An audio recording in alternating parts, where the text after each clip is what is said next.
actual time path of adjustment look like? Now, in economics in recent years, people have been using what's called dynamic models to look at these things. And dynamic models are quite complicated beasts.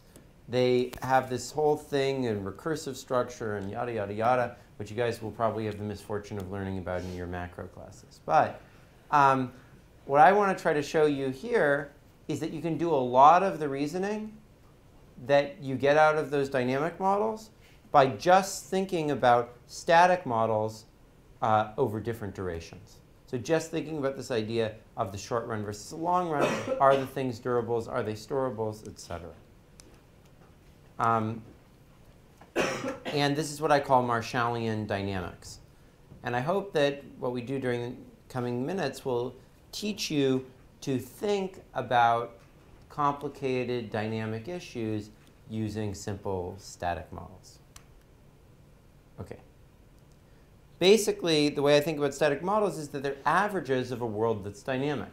So you shouldn't think of a static model as being one instant and therefore part of a bigger dynamic model. You should think of it as being a range of time that can vary depending on which run you're thinking about in your static model. Okay. So to consider this, we need to think about different types of demand shocks that exist. So one type of demand shock is a one-time permanent change in demand. So an example of that is, I think, the invention of the iPad or many other things like the Nook or the Kindle are going to sort of permanently decrease the demand for paper worldwide, right? Because they substitute for that forever, right? Another type is what I would call a one-time temporary shift in demand. And I would claim that the trend for cupcakes in many big cities is a one-time temporary demand shock. I don't think that many people think it's going to last for very long. A third is a secular trend. What's a secular trend? When something like just keeps going up steadily for a long period of time. So the demand for medical care in the United States is an example of a secular trend. As people get richer, there's been more demand for medical care from increased wealth and education. There's also some things that move in a predictable cycle. So the seasonal demand for vacations or electricity is an example of that. And one important implication of predictable cycles is that if inputs are durable over a longer period than the cycle, then those things are going to tend to be expensive, right? Because you're going to have to be adjusting them up and down all the time, right? So think about vacations. Why are vacations so expensive? Well, the main reason is that there's a vacation season.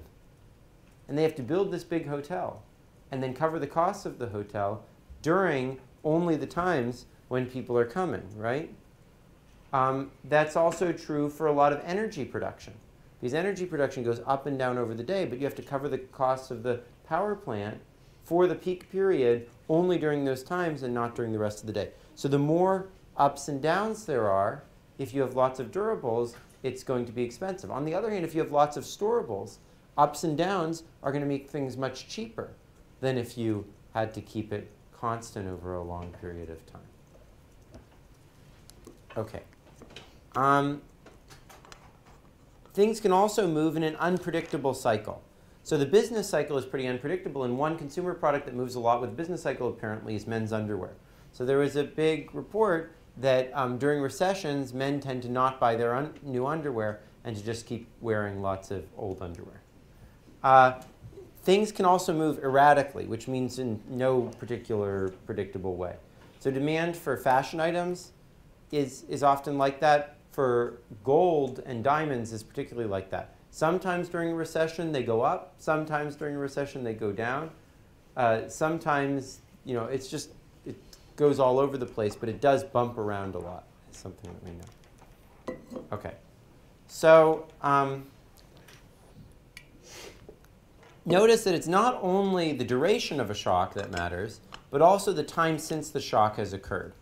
And the reason is that the very process of adjusting to a shock is itself a durable, right? So one shock is adjustment, and that might actually have durable inputs to it. So an example of that is that demand for drugs coming through Mexico dramatically increased. And that gave a lot of incentive to form drug cartels in Mexico. Then there was a big crackdown that reduced by a lot the profits you could make. But the problem is that that crackdown, and the problem set from last year, if you guys looked at it, sort of talks about this, that crackdown made it less profitable to traffic in drugs, but there was all these people who got trained to be criminals during the period, right? And now it wasn't so profitable to do to traffic drugs. So what else were they going to do with their criminal talents? Well, they went and they killed a lot of other people, and did embezzlement and held people hostage, etc. Right? And that was this is actually a very common theme after many conflicts. That what will happen is that the cause of the conflict will go away, and yet it will take a long time to get back to the level of violence beforehand, because there's all these people who had been trained in violence, right? And it takes a while to sort of decommission those people. So after Colombia's civil war, there was a lot of violence and drug trafficking, even though the war was largely over, because they had to return all these people to civilian life. You could think that happened in Iraq as well, because the U.S. didn't do a very good job adjusting people back to other forms of life. They ended up becoming insurgents because they didn't have anything else to do at their time.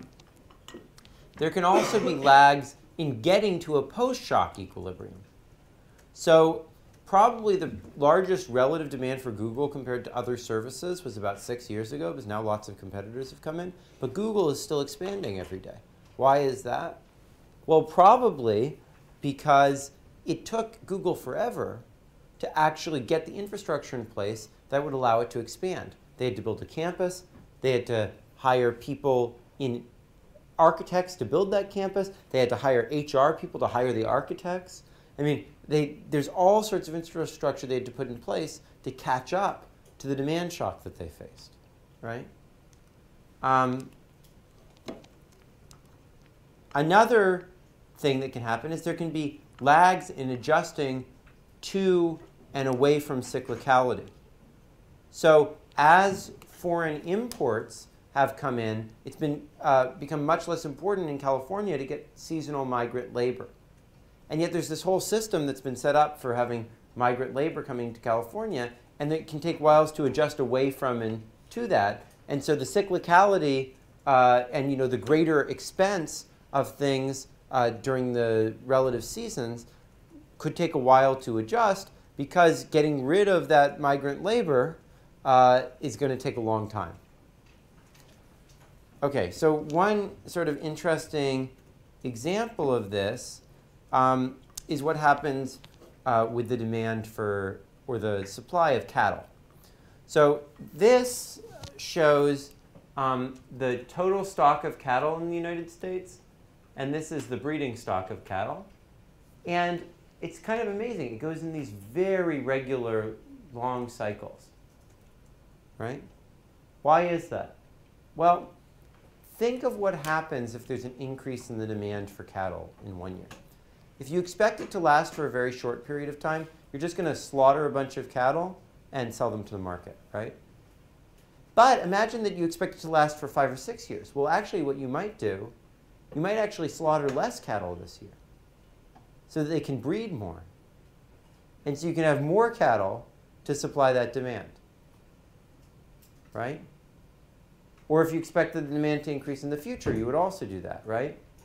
But then if you slaughter a bunch this year, or if you don't slaughter a bunch that year, that's going to affect how many there are the next year, right? And then if it's a lot, you'll slaughter more, and then it'll come back down. And you'll get these cycles rippling through the system for years and years afterwards, just having to do with the life cycle of these animals. Yeah, David? That kind of explains the 1880 to 1940, but why the peak afterwards? Why has it, you mean why has it stopped cycling as much? Yeah, from 1940 to 1980 it was. It's sort of just been going up. I mean, my guess is that's a secular change in people's demand for, but the point that they were trying to get at was why these regular cycles. And the point is that the period of these cycles is all about the lifetime of the cattle. Okay.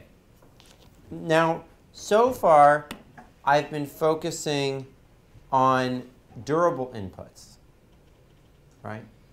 And now I want to contrast this with an extreme opposite example, which is oil. So imagine oil can be costlessly stored in the ground and pumped out freely at zero cost, right?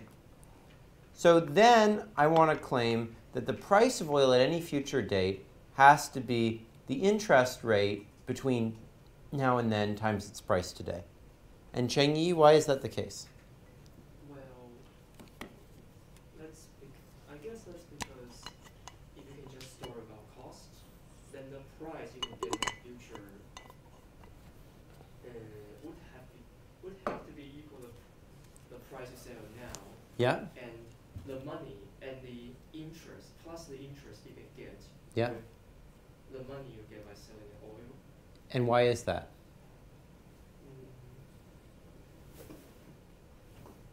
Well, the price would have. I guess the price would have to be that way to make people actually sell oils in the future. Yeah. So what would happen if it wasn't? Well, if the price is actually less than 1 plus r to the power of t, Yeah. then people will actually sell more in the present. Yeah. And if it's more, then we wouldn't sell as much. Yeah. So I guess it would stabilize at 1 plus r to the power of t. Yeah, that's right. So imagine it grew slower than this rate. Then what you would do is sell all your oil today and then just put the money into the bank, because that would be better than keeping your oil, right? If it grew faster, right, you would borrow money to right now to do whatever you needed to do, sell all your oil in the future, and then pay back the loans, right? So what that means is that all prices for oil now and in the future have to move together, right? And that means that any shock that lasts for only a short period of time is not going to move the oil price at all, because it would have to move all the oil prices in the future. And that's crazy, right? So that's the reason that, that the price of gas hardly rises during the summer. On the other hand, oil prices move a ton based on like some news about something way distant in the future, like climate change negotiations or like the Middle East situation. All these really abstract factors that might not happen for years can move the oil price a huge amount. And yet shocks in demand hardly move it at all, right? And that's the characteristic of a storable good.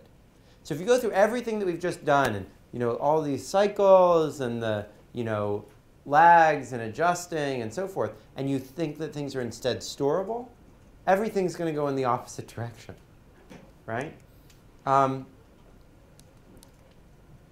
Okay. So one interesting implication of this is, people talk about putting on a carbon tax. But notice that if this is true, unless the carbon tax itself gets so large that other fuels are cheaper than just the carbon tax, forgetting it all about the price of oil, a carbon tax literally does nothing to reduce the consumption of oil. Why? Because the price will just fall, but the oil is free. It's sitting there. So we might as well use it at some point, right? So really the only thing that matters is the time path of the carbon tax.